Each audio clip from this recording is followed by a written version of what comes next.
How you like that cold, Bob? Miss Savannah yet? No, actually, I like it. I mean, it's 12 degrees right now, so we're in double digits, which is cool. But it's colder than I thought it would be there. It's been in the singles the last couple days. It got down to like -6 or something. Wow, yeah. It was negative the other day. I didn't know my car could go negative. I owned it for 5 years. I never saw it go negative. That's how I tell what the temperature is. I look at the dash of my car. That's how you tell what time it is? By looking at the temperature? Hold on, let me go outside and see what time the temperature is. Yeah, I like the cold. I wish we'd get some snow, though. It's been super cold and 0 snow. No snow, just like remnants of the snow that happened like Christmas Day up here. Still here. It hasn't gone anywhere. We didn't even get that. Yeah, last year I used the snowblower one time. This year I've already used it twice. Really? Before we even hit January. It's not fun. I've never used a snowblower, but that seems like that would be kind of a fun thing. Until your fingers freeze off. Oh, yeah, that'd be bad, I guess. There is a little element of fun because you're taking snow and you're throwing it in your neighbor's yard. That's kind of fun. Do they throw it back at you, though? No. Our neighbors are super awesome. Oh. They sent us a Christmas gift. Now I feel bad because we didn't gift them back. And you gifted them some snow. Here you go, Merry Christmas. Yeah. Can I tell you a little story about the neighbors? So I was talking to one of the sons, who was like 22 years old, and he was asking what I do, and I'm like, I make silly videos, and he was like, wait a second, I'm subscribed to you, and then pulls out his phone and to check, and he's like, look, I'm actually subscribed to you. Oh, that's so funny. I thought that was super cool. Yeah. That's crazy. It's actually convenient to pull the YouTube card when you walk into a place and you need help. And the guy, you get into a little conversation. The guy's like, "What do you do?" I do YouTube. Well, I actually have a pretty big channel. Oh, really? oh my God! I'm subscribed to you. Oh my God! You're the guy that made the AK-47. That's what everybody says to me. 11 million views, and that's what everybody says to me. And so then, most of the time, and then I'm able to kind of parlay that relationship into some good customer service. Funny. I still feel really weird about it. About saying that I don't know why. But we were at dinner last night with some friends at a hibachi place. And so the cook was talking to us and doing the tricks and everything. And he went around to all the adults that were there and was like, "So what do you do for work?" And he's just, keeping conversation going. And I was the last in the list, and I knew he'd get to me. And I was like, man, what am I going to say? I don't want to say I'm a YouTuber. So he got to me and I was like, I make videos.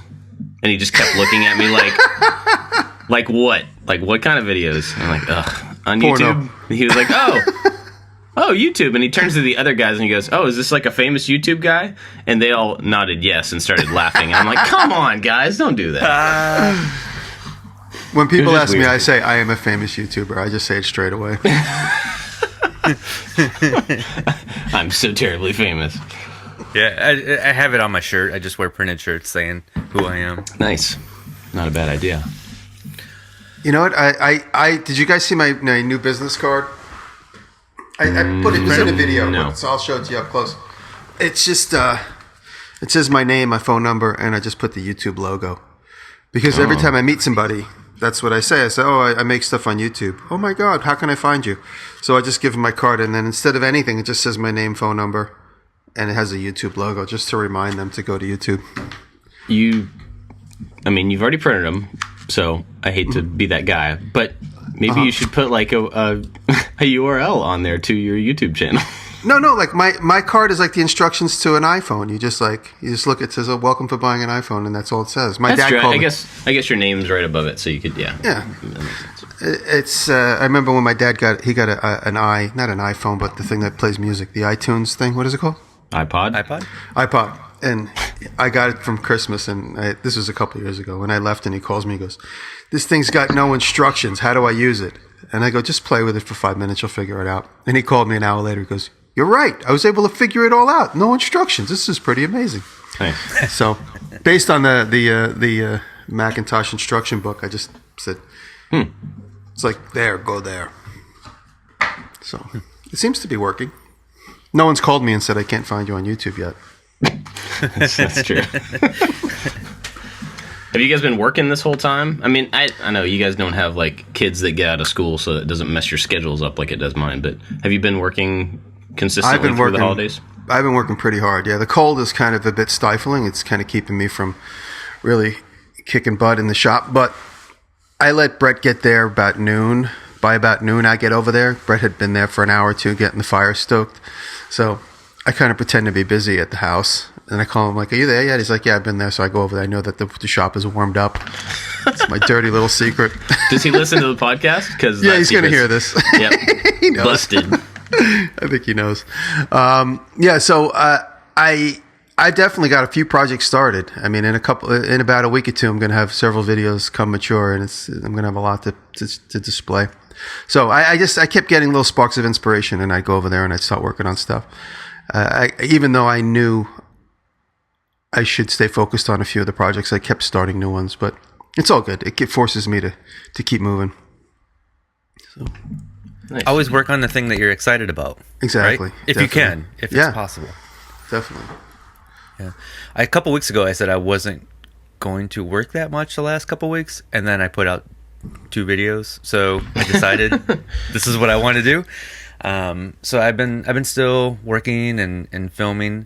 And speaking of cold shop, my shop is in a detached garage, so I have to go outside for like a brief 5 seconds, and it's been single digits, 0, below 0 the last few days. And Kelly got me a robe, like a bathrobe for Christmas. I've never been a bathrobe guy, but I am now. And so I wake up, and before I even shower, I throw on the bathrobe, and I sneak out into the shop, hoping the neighbors aren't looking out the window, so I can go turn on all the heat, sneak back in, and shower, and it's warm by the time I get in there. If they see you, just go, don't worry, I'm a YouTuber. And then just like, it's fine. Yeah. It's like, oh, that's that guy who makes the silly videos. That's right. Never mind him. Yeah. Well, I'm about 3 miles from my shop at the moment until the one in the backyard gets up and going. And I start my car with the remote. It's like the best thing now I'm never ever going to own a car that doesn't have a remote start. So I just start the car. I wake up and I start the car. And then it shuts off every 10 minutes, so I'll start it again. I usually warm my car up about 3 times for 20, 30 minutes before I actually get into it. I'm going to get a new car in the spring, and I keep thinking, is it worth it for me to get a car starter now just for a couple months? Oh, no, it's the best thing in the world. Because also in the summer, if I'm in like a supermarket and I know it's 95 degrees out, I'll start my car and I'll get out to the car. It'll be cool. If you start it in the winter, you get into it and it's warm. Yeah, but do I want to spend the money now for a car that I'm going to sell? Oh, yeah, no. Just wait. Yeah, I see what you're saying. Yeah, tough it out. Yeah. Any new car should have that. It's. I actually went to look at buying a new car, and I have to wait. I got to wait till I pay some more stuff off on the barn before I get a new car. But I want to upgrade to a new truck. Something specific or just a new truck? I looked at the Chevy 2500. Extended cab. I'm in the country now, so I can have a bigger truck. I've always wanted a bigger truck, but in the city, it's obviously difficult to park the one I have. So if I got one that's like another 12 inches longer, it would be a pain in the butt to try and park. So now that I only go to the city once or twice a week, I don't really mind. I know you're a Jeep person. Jeep has a new pickup truck coming out in 2018. Oh, they do? 19, maybe. Yeah. Oh, I didn't know that. It might be a year or 2 out yet, but it's going to be built here in Toledo. I was actually the next vehicle I want to get is a Jeep, and the Grand Cherokees used to be made in Toledo, and that's what I was going to get. And then I found out recently that they don't make the Grand Cherokees in Toledo anymore. They moved the plant to Indiana, and the only ones made in Toledo now are the Wranglers, and I don't think the Wrangler is right for me. Yeah, I got the Wrangler 4-door. It's actually a really cool car.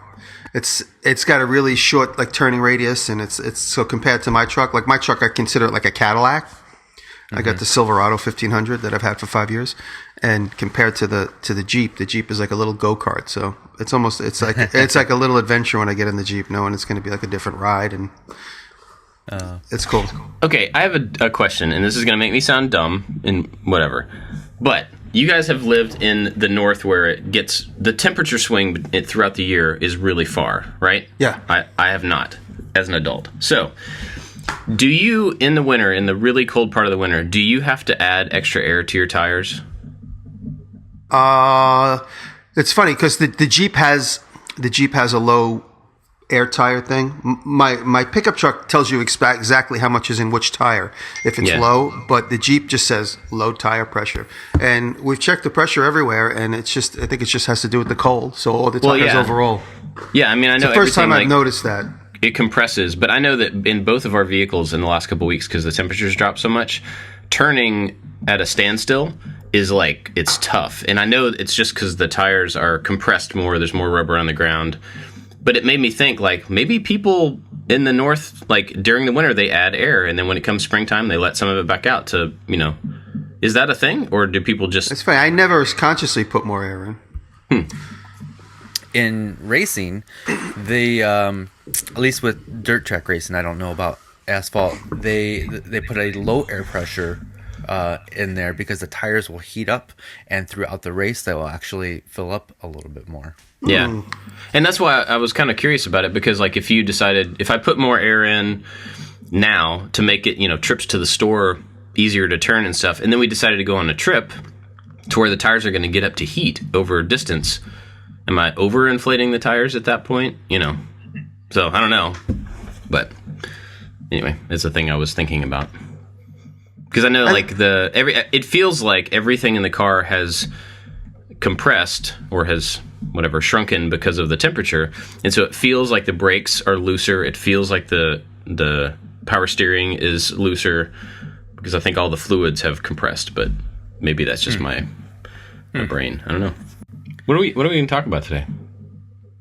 I have something. This may or may not work, but I read an article a while back, or as a tweet, or something along those lines, that somebody in our field didn't like to be referred to as an influencer, and it sort of annoyed me because we're all given different labels like influencer or talent or woodworker or metalworker or maker, and I think people just get very worked up these days, and they're looking for a reason to fight and to complain.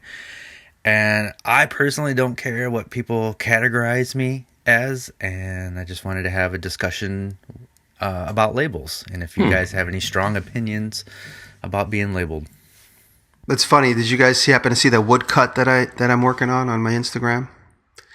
I've been working on trying to come up with another poster. I've been wanting to hand carve a poster, and I keep coming up with quotes, and I've been looking at all these different quotes and trying to find the classic quote that's good. And at the end of the day, Taylor's like, if you're going to put a quote, it really should be yours. It shouldn't be. And so I need people to remind me of the quotes I say. So if anybody is listening to this, text me or tweet me with some quotes that you think I should.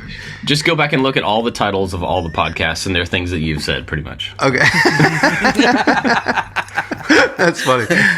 Anyway, I need one that stands out that I can't even think of. But as a matter of just like I just closed my Illustrator and my Photoshop just now before we get started, and I had like 10 windows open on each one of me trying to sketch out like a new print block, and I ended up deleting all of them because none of them really struck me.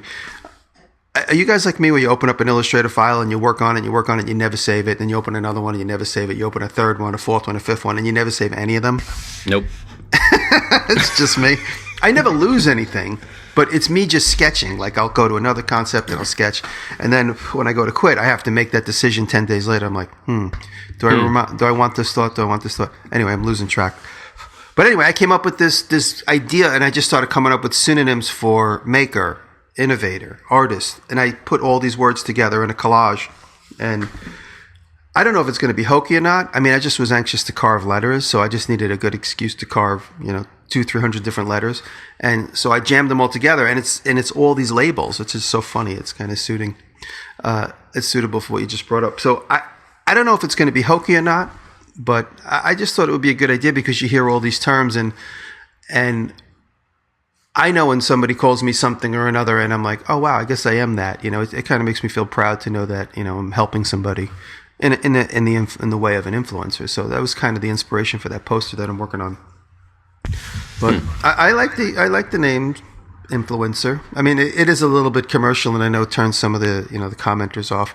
I even had like a little thing with a commenter last night on one of my videos where he's like, "Oh, all you do is get free tools now." I'm like, "Yeah, so what's wrong with that?"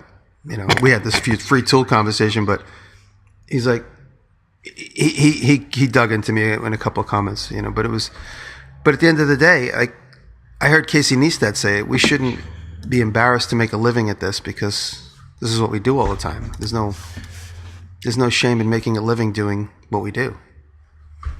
Yeah. I mean, I don't know. I'm kind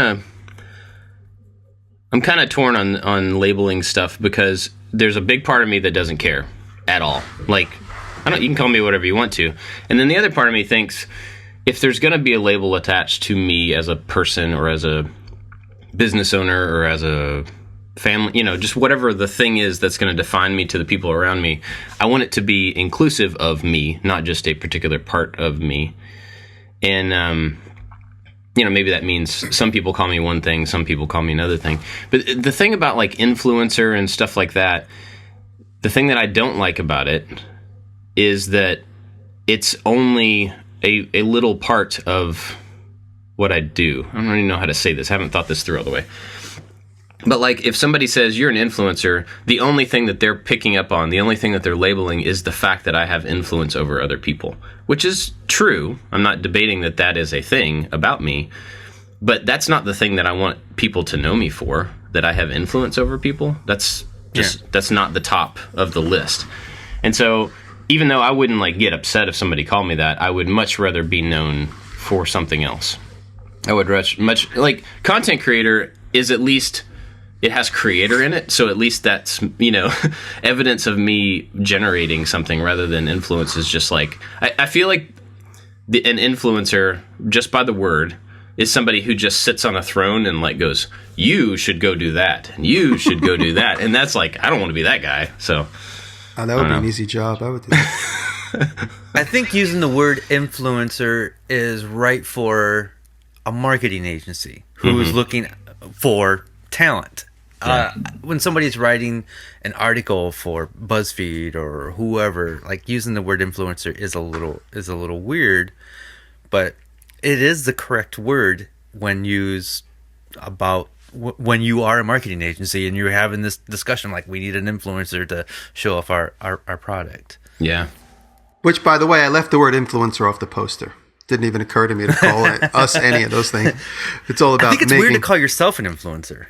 Well, isn't it? I mean, who's going to Workbench Con? I know I am. I know Ben is. Dave, Bob is. I am not.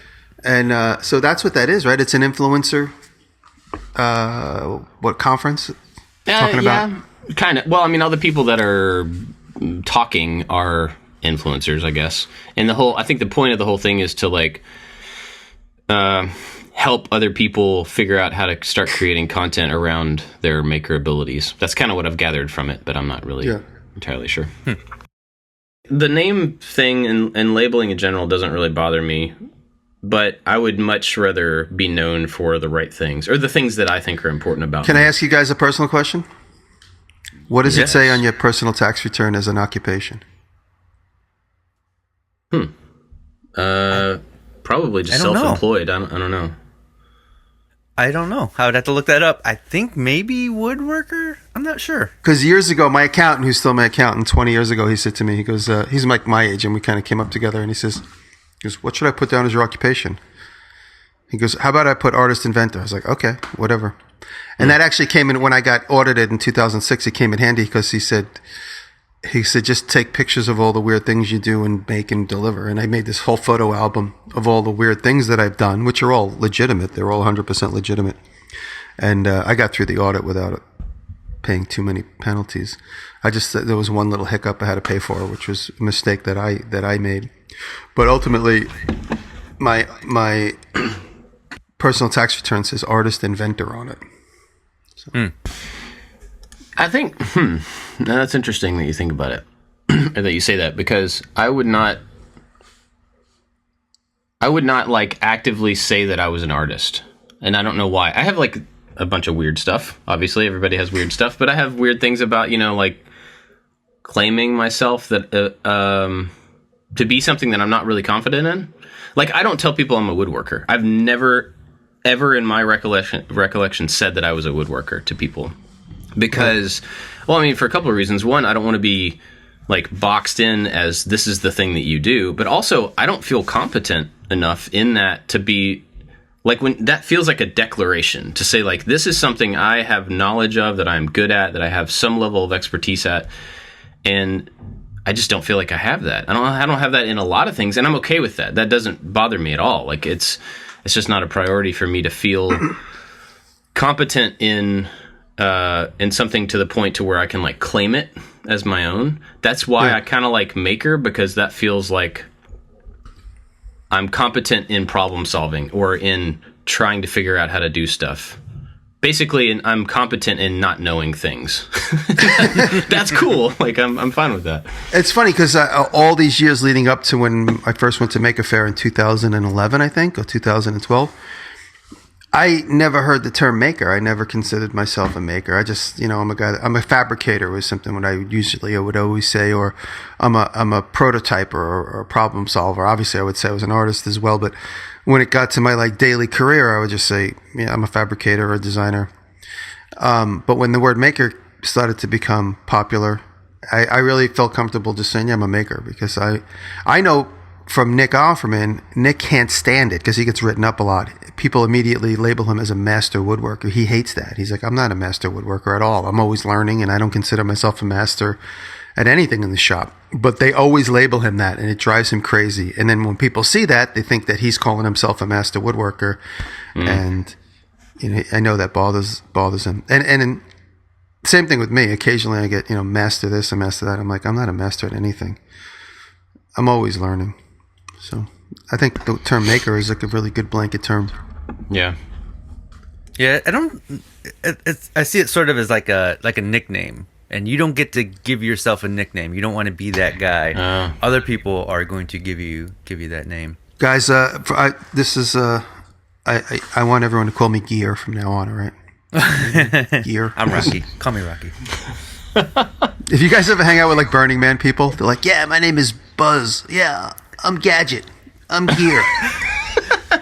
I love how you label them as Burning Man people. That's amazing.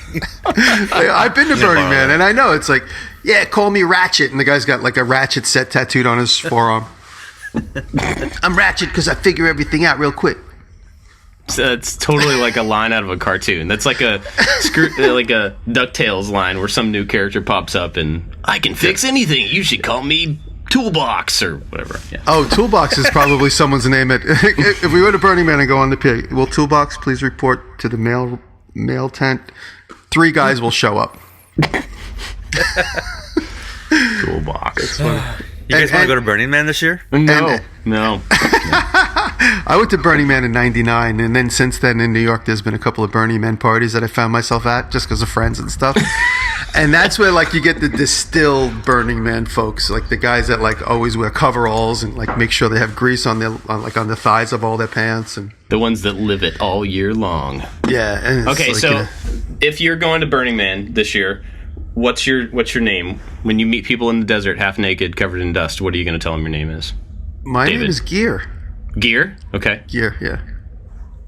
Oh, man. Table Saw. I don't know. Your name is Table Saw now. Table Saw. I need time. This is a big moment in my life. I'm going to need time. You can call me Pocket Hole. I'll go with that. I'll take that. Just That's because. I don't know. That just got me funny. There's your title right there. Call me Pocket Hole. Call me Pocket Hole. So of the label thing, seriously though, like when people talk about you in articles or when you're talking to agencies or whatever, are there any of those names, influencer, any of those that you really don't want to be associated with? Just the word master. I just hate when people. I just said it, but sometimes when like a PR firm is like writing me up, they're like, I'm like, please don't write that. Here's another label I don't want.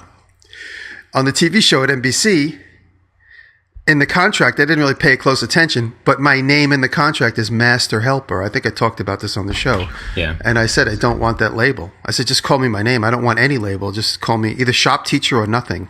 So I don't know what's going to happen when the show ultimately comes out. I have no conversation with anybody there at the moment. So Master Helper is definitely a label I do not want, which I'm probably going to get stuck with anyway.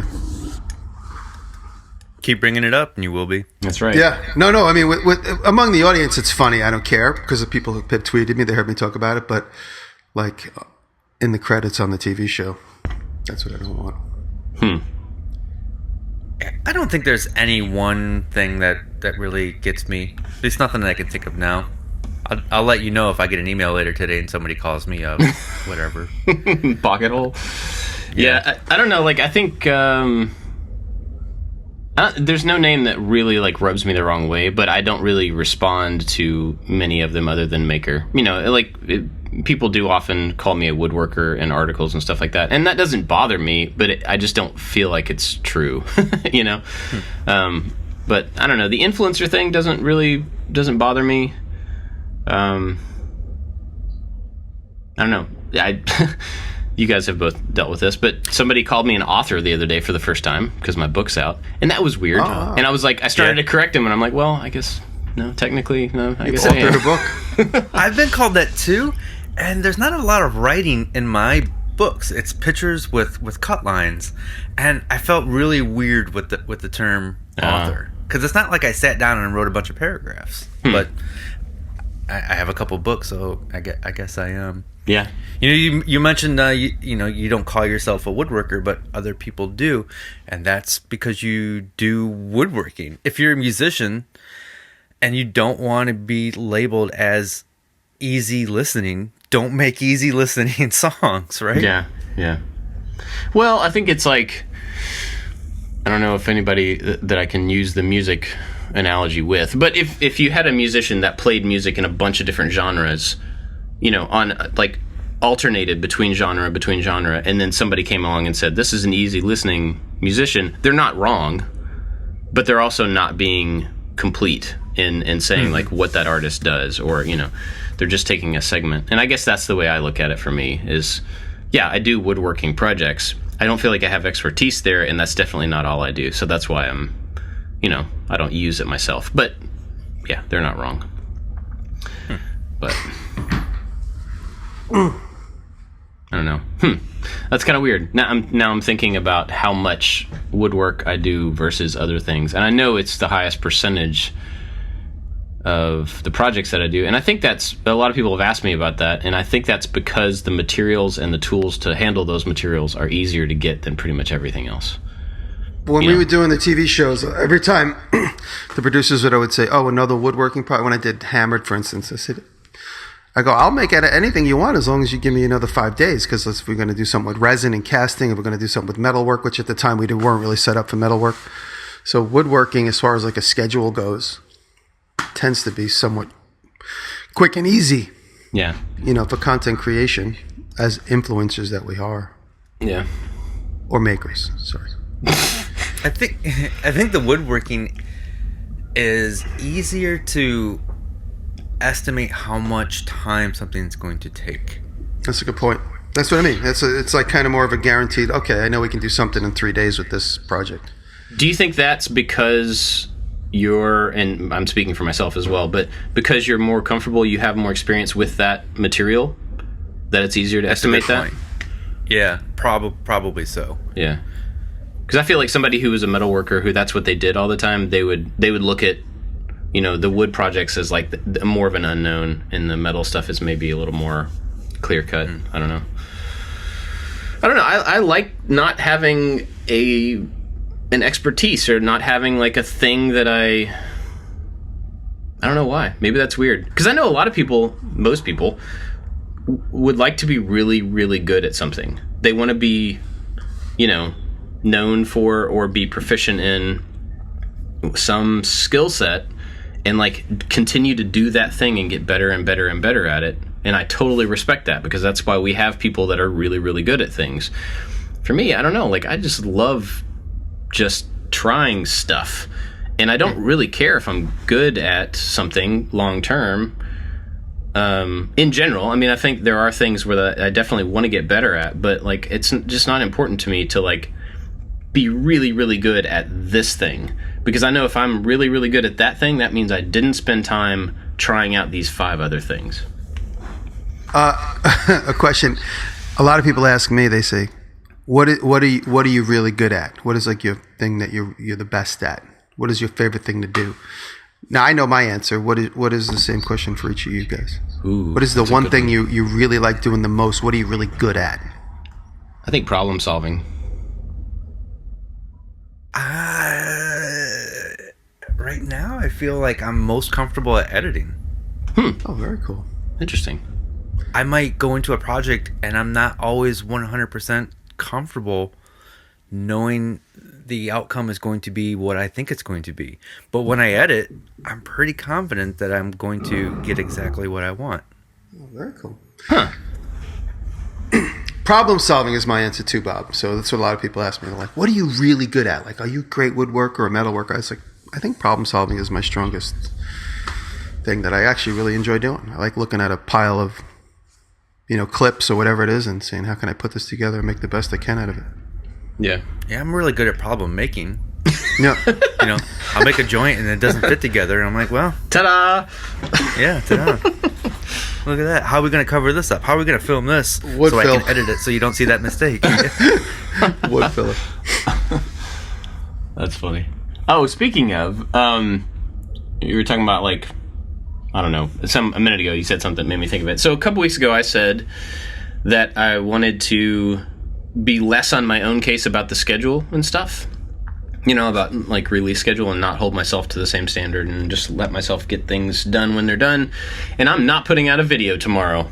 I just decided it's not worth trying to stress my week to get this thing done. I actually finished the project yesterday.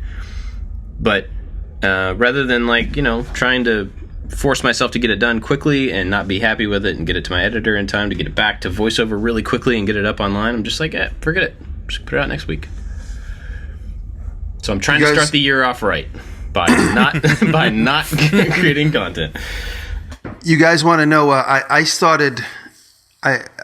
You all know I always like to sketch on legal pads, right? That's kind of my thing to keep my daily schedule going. Because I tried the phone. I don't know if we spoke since, but I tried to set alarms for myself at 2 meetings in the last part of the year, and I missed both meetings because my phone didn't go off. Now, I don't know if it was because I'm out of range. I don't know why, but my local alarm should have went off and said, you have a meeting in an hour. Anyway, I get totally engrossed in working in the shop, missed the meeting twice. I was able to make up for both of them, thankfully, but I was really embarrassed. Anyway, so for me to keep on schedule, what I started doing, and do you guys see on Instagram, this is not a pitch at all. I don't know this company whatsoever, but the tablet called The Remarkable, where you could draw on the thing, it keeps showing up on Instagram, so I bought it. And now what I'm showing you is my notes on my phone. I don't have the pad in front of me, but it's just a little sketch pad, and you could draw on it, and then every time I'm in service in my house, for instance, it updates to the phone. So there's been a few instances where I don't have The Remarkable. It's just a little writing tablet. I don't have it on me, and I go, oh, what was that thing? So I open up my phone, and it's right there. So this is my to-do list for today and yesterday. And so it's always there. It's in the other room right now, but it updates to the phone. So it's been working out for me. This little comes with a pen, which I'm sure I'm going to lose any minute. So as long as I don't lose the pen, I can scribble on the thing. I come up with a quick idea. I make a new page, and it's always there, as opposed to having a dog-eared yellow pad follow me around like a scruffy animal. It's always like blowing apart on my dashboard of my car or under the seat. So now I have this. It's been working out so far. That's cool. And plus, you don't have these yellow pads just stacking up over time. I just threw out a whole bunch of the legal yellow pads that I had for years and years while working at the agency. I'm like, I don't need notes from this meeting that happened 10 years ago. I can get rid of this now. Right. Yeah. I've got a bunch of those, like, sketchbooks and stuff from college, and and they're like a collection of sketches from class and a bunch of, like, notes that I was just, like, stuff I was thinking about at the time. And it's kind of cool to look through them, but when we were unpacking boxes after moving, I'm, like, pulling out these notebooks from 20 years ago going, I don't know, why do I need this? Like, I don't really want to get rid of it, but I certainly don't need to keep it, I don't know. It's kind of hard. Are you guys good note takers? I'm good at writing my thoughts down. So I don't have like a daily journal, but if I write it in like a bound book, it's more of an important thought. If I write it on a legal pad, it's just temporary. So legal pad is just kind of managing my day to day. But when I have longer term ideas, I put it in a bound book. So I always have both of them at my disposal. And the bound book is kind of more of like long-term goals.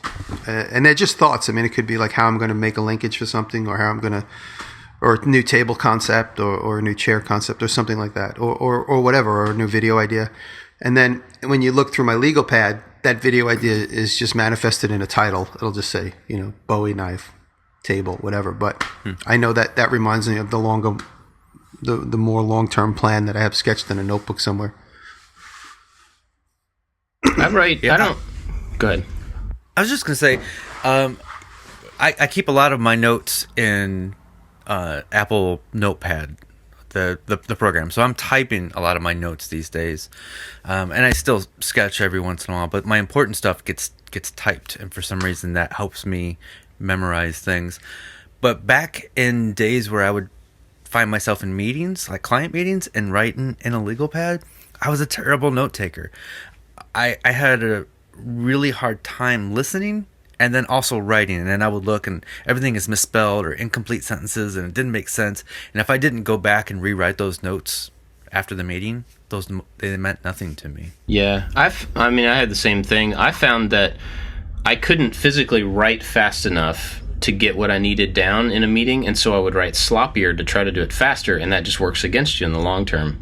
But I can type so much faster than I can write that, keeping notes, typing, I can be looking at someone else and type without looking at the keyboard and get a lot more done, a lot more down. So that's how I'm the same way. I like type stuff. I do write a lot. Like there's a notebook right here full of sketches and stuff, but these are just, I need to remember this number, or I need to remember whatever I'm doing today or something. But if I have an idea for a video or a thought that I want to like explore further, like for the book, a lot of stuff that I thought about for that, I would just write down the kind of general idea for a section and drop it in there. And then when I was on a plane, I would go back through that list and see like, oh, this is something I need to expand. And so I'd take that one little, phrase or sentence or something and use that, get that in my head, and then write out a page or a couple pages on that idea. So I do more of that, capturing little phrases. And I'm using Airtable now. I don't know if we've talked about this, but so I used Trello for several years, and it's still awesome. But now that I have a team of people, with Josh here and my editor, Forby, Forby showed me this thing called Airtable, and it's basically like an online spreadsheet, really, or like a database, but a bunch of different tables. And you can link the tables together. So it's way overkill for what a lot of people would use.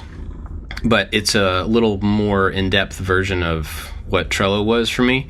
Anyway, all that to say, I still have an app on my phone where I can just open it, type something in, and hit send and close it and not worry about it. And it sends that piece of information to a place within Airtable and records it. And so then I have this little section I can always go to see all the stuff I dropped in, and I can say like, this needs to go to a project idea. This needs to be just a thought I want to think more about. This is an idea for a podcast, or, so I try to keep track of stuff that way because it's super quick and easy, and I don't lose that little spark of a thought. And I have to come back later and flesh it out and put it in the right place, but at least I don't lose it. Because if it's on a piece of paper on my desk, it'll disappear eventually. So I'm looking at it, and it's so you said this replaces Trello. Trello seems more visual based, and this seems more text based. Am I correct? No, not really. Trello is a list format, but you can view it. It kind of has two views. You can view it as a calendar or as a list of lists. Gotcha. This one has multiple views. It's basically just a database, but you can have what's called the Kanban view, which is the type of view that Trello has. So you can make it look like Trello, or you can have forms or calendars. It's just more robust. The thing I really like about it, we're way off topic, but the thing I really like about it is that you can, create a table like you would in a database or in Excel or something, and then one column can link to another table. So I have one table that's a list of all my project ideas, and then I have a schedule separately that links to the project ideas. So they're independent, but they're connected. And And that way I can rearrange the schedule without really messing with the project information, and vice versa. And like sponsors are the same way. I have sponsors attached to projects, which is attached to a schedule, stuff like that. Super nerd talk. Gotcha. It's fun. And I got a new Sharpie this week. Hey, Sharpies are good and not complicated. Did you see? Was it Adam Savage? Maybe tested the Sharpie. Sharpie Sherpa. Yeah, I want to get one of those. Yeah.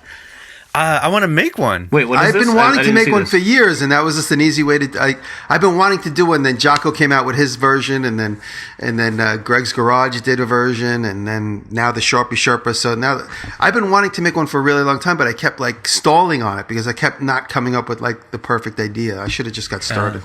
But anyway, it's a good idea to make your own. It's a thing that your Sharpie fits into to make it look fancier and heavier and more awesome. You know what it gives it? It gives it more importance. Otherwise, your Sharpie's just like it's like carrying around a Dixie cup. You know what I mean? But if you had a mug with that said, gear and table saw and pocket hole on it, nobody would lose that. But if you had a Dixie cup, you lose the Dixie cup. So that's why the Sharpie Sharper. Why would they lose that? Yeah. That would be... That's what me. I mean, I have like 7 Sharpies throughout the day. By the end of the day, they're all gone, broken. I don't know where they are. I left the cap off them. But if it was in a Sharpie Sherpa or had like its own cool metal housing, I could switch the ink out and I would keep that as a precious tool. So that's why I like that idea. I think, I don't remember the title of the video, but it was like Adam's favorite picks of 2017. And that was one of them. Yep, that's exactly right. It just popped up on my feed a couple days ago. I watched it. So, guys, let me ask you while we're here and it's the first day of the year or the first show of the year, what are some of the goals you guys have for this coming year? I did take a couple notes in my Apple notepad. One of the things that's important to me is I mentioned this a couple weeks ago, but I wanted to stop bragging and also like stop justifying why I do things. Like I don't have to explain why I want to use a pocket hole or why I'm using a laser cutter and not my bandsaw. So those are a couple things that are important to me, to just do what I want to do. That's interesting. And I'm totally with you on the second one. I'm kind of curious about the first one though. Like, and you don't have to answer this if you don't want to, but what do you mean by not bragging? Like, do you feel like you brag about things? I don't feel like I brag too much. There's, I guess it depends on what your definition of bragging is, but I want to be more inspiring instead of saying, "Hey, look at me," right? Here's a cool thing that I made. Tell me that you love it, right? I want to not do that. I'm like, here's a cool thing that I made. Hopefully this inspires you to do something cool as well. Maybe I just need to rephrase. You want to be more of an influencer? I want to be more of an influencer. Yes. Full circle. Yep. Well, that's interesting. Do you have is it just how you... Do you have a specific way to make that change? Is it just how you present something, or what? I think it's just going to be just how I present something. Gotcha. I just want... It's just the energy that I'm giving off. I want it to be more of a positive thing, and instead of just, hey, look at me. That's all. Gotcha. Okay. I don't know. We'll see. I definitely want to stop putting off some of the bigger projects that I've been thinking about for a long time. There's just so many things that I keep kicking down the road because, they're going to take too long, or they need to be multiple videos, and that's something I really don't want to do. But I got to stop pushing them off. I just got to do them. That's a big goal, I think.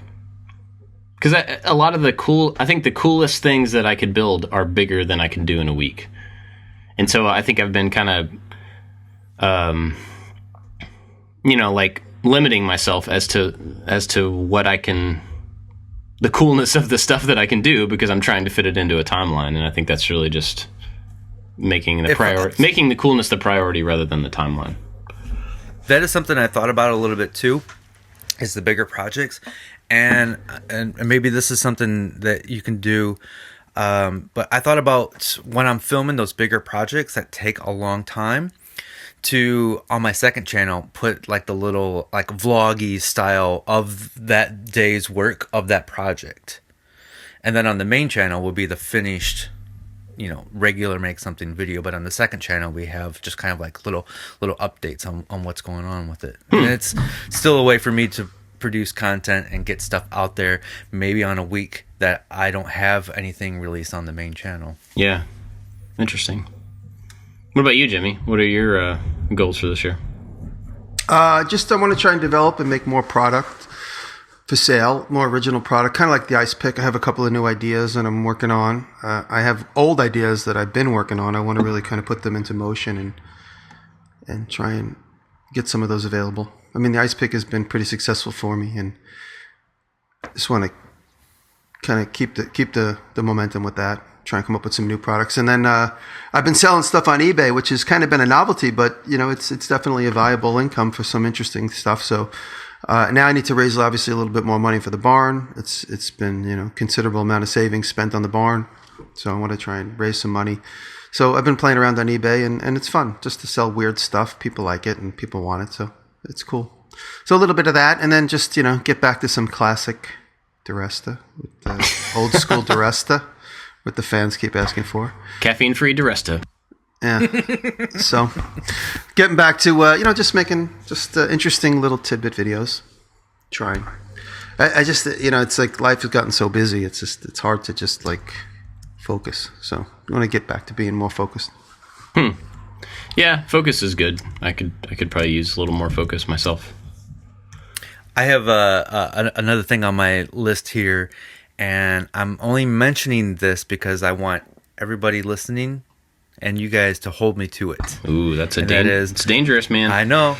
I need it. I really need it. But I want to write and record at least one song every month in 2018. Oh, cool. I saw you wrote that, and I'm glad to hear that. Have you heard of January?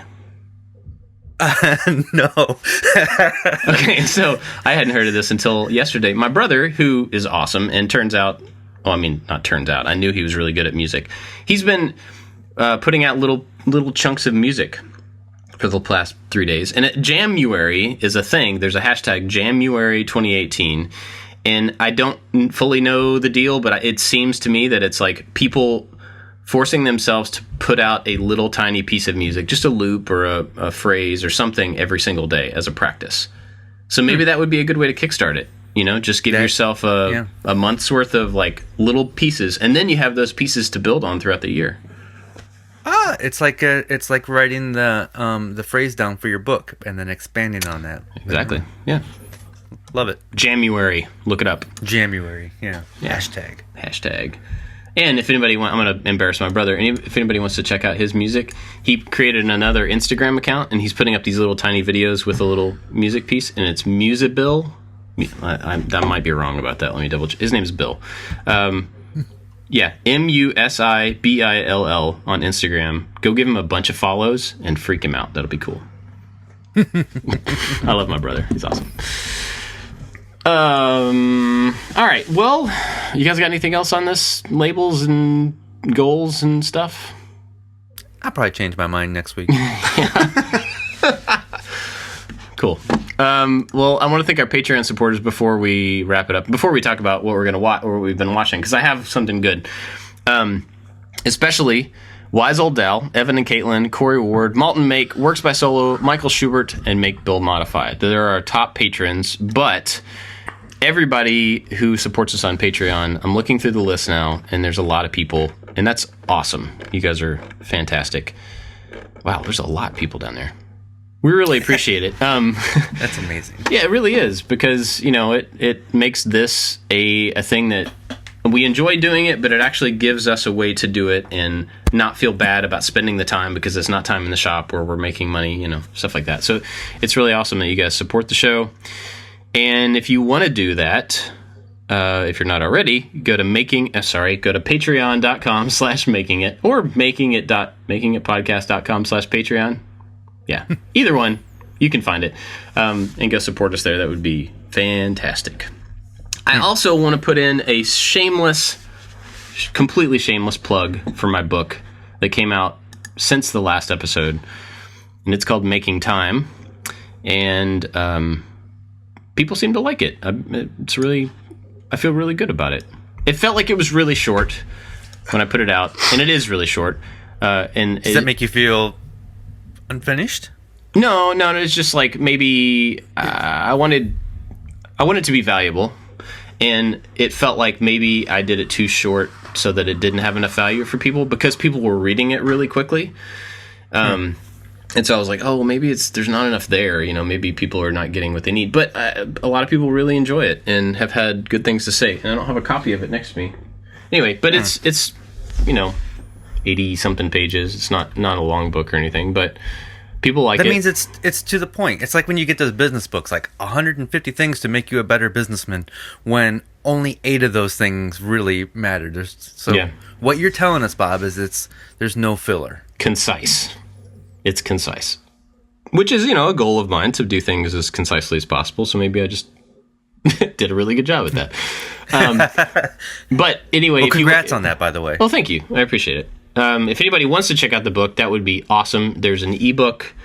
You can get it from my site. You can get it from Amazon. There's a paperback from Amazon, and we're working on the iBooks version for Apple iBooks. That'll be up next week probably. But you can go to iliketomakestuff.com/makingtime, and there's links to all the different ways to get it. And if you do get it from Amazon, leave me a review there, an honest review. That would be really cool, because that helps it get churned up in the Amazon, book listing stuff. And if you don't get it, that's totally cool too. Oh, and if you're a Patreon supporter of my stuff, you can get it for free. I put a code. Yeah, I put a code on the Patreon page, so if you're one of my patrons, you can get the book for free. So that's awesome. Anyway, that's enough of that. You guys been watching anything cool? Yes. So I have one pick that I'm not going to pick, and I hope Bob picks it. I'm going to pick it. So, thank you. Yeah. All right. So my pick for the week is Joel Telling, 3D printing nerd. Oh, I love Joel. Oh, I know Joel. So last week I put out a wine rack video, and he remade it with all 3D printers. Oh, that's right. I saw the thumbnail. I was like, wait a second, that looks familiar. It's so cool. So it's a bunch of hexagons supported with little triangles, if you haven't seen it. And Joel recreated it, used 9 different 3D printers. Each hexagon took back between 24 and 30 hours to print, and there's 9 of these hexagons that had to be connected together. And he goes through and he talks about how each different 3D printer performed, and it was just a really cool thing, and I was smiling the whole time. So that's my pick of the week. Awesome. I've just been listening to a lot of podcasts. I'm going to shout out my buddies at the Welding Tips and Tricks podcast. I probably have done it before, but check out Jody, Roy, and Jonathan. It's a great podcast about welding, and they have on guests, other welders and other business people, and how you start your own business. It covers a lot of bases. So check those guys out. Cool. I was typing it in and I put wedling, which sounds like it. Yeah, it sounds like that should be some sort of an activity, but I don't know what it is. They do that at Burning Man, wedling. Wedling. Oh, old toolbox and his wedling. So mine, tell me, David, if this is what you're thinking about. The Toys That Made Us? Was that Yes. it? Yes. Okay. Yes. So there's this show that several people told me about, and it's on Netflix, and there's only 4 episodes, I believe, so far. But it's like a documentary series about toys, about the toys from the 80s. Well, not even just from the 80s, but they're kind of geared around the 80s. And it's like the history of how these toys came to be, and like the designers that worked on them, and like what they were in response to, about the culture and about other toy companies at the time. And for anybody who's around my age who like played with Star Wars and G.I. Joe and He-Man, it's so cool. It's like a trip down memory lane. And Barbie. Yeah, I didn't play with Barbie, but if you did, then there you go. But man, it's so cool. It's so cool to see like where that stuff came from, and to see all the old commercials and just there's there's really good stories behind each one. It's not just like how we made this toy, which there is some of that how we made this toy in these sculptures. And I'm curious to know if Jimmy has watched this yet, because I think you'd be interested in the toy making process. I haven't. Yeah. I have not. I got to check it out. It's cool because they talk a lot about like, we needed a figure that was going to be this size, but it needed articulation. So rather than starting from scratch, we had 2 weeks to come up with this toy line. So instead of starting from scratch, we grabbed this toy and added clay and added, this type of stuff. Pretty cool. One thing we could lay claim to, me and my brother will never get the credit for it. We helped develop 24-inch action figures that first came out as the Kiss action figures. Me and my brother Joey developed those in the 90s. The 24-inch Kiss action figures. They're on eBay now for like hundreds of dollars. We have a set. What? Unfortunately, the set we have, it came out in 2 sets. Love Gun and the other album, I forget which. But so it was all 4 of them in the if you put all 4 packages together, it came to about 3.5 feet wide, and it made up the full graphic on the back. I did it with the guys at Art Asylum, which is another toy design company. Anyway, we developed that big giant action figure. The tooling cost our client paid like $100,000 for the tooling. And then we had the tooling, and when the product stopped selling, we ended up making these things called Men of Honor using the same body. They were like all men of the armed forces. And they're also on eBay. Occasionally, Men of Honor and Diresta show up together, like as the same thing, because our name is in the credits on the package. But that also led to the big giant Star Wars figures that you see now at Walmart, the 24-inch action. They use the same exact packaging that I developed with my brother. With this, like the angled packaging. So, toy business people just copy each other constantly. But as far as the 24-inch action figure, the articulated action figure, nobody would have wanted to make that because no one would have wanted to spend that much money. And the client that I had at the time was very wealthy from all the South Park product he was making. So he had the money, and he invested in the tooling, made the Kiss figures, then we made the Men of Honor figures, and then he went out of business. It's another story. We started that category, the 24-inch high action figure. And I remember seeing Superman and Batman and Darth Vader all at the Walmart, all the same size and the same exact packaging that we made. So there you go. That's awesome. There's a lot of stories like that in this show where it's like, well, I came up with this idea and I showed this guy and then he turned it into G.I. Joe and, stuff like that, like big things that just kind of like evolve. And I guess that happens a lot in that industry where, you take a little piece of this thing over here and you evolve it into the next thing, and then somebody grabs that and evolves it into the next thing. But it's a really cool show for a bunch of different reasons. I mean, the nostalgia for me was just like, love that thing. Oh, I remember the first time I saw that, that type of stuff. Mm-hmm. And of course, the first episode's about Star Wars toys, so I was immediately hooked. But anyway, you guys got anything else? No. Cool. Good. All right. It's a long year. There you go. So we're still working on the outro. Yeah, We're still 160 yeah. episodes in. Let's review. Bob, what's your Burning Man name? Pocket Hole. Dave. I need more time. Table saw. Have it by next week. Table saw? That it? Yeah, Gear signing off. You guys want to meet at the tattoo parlor? I'll see you in the desert, bro. All right.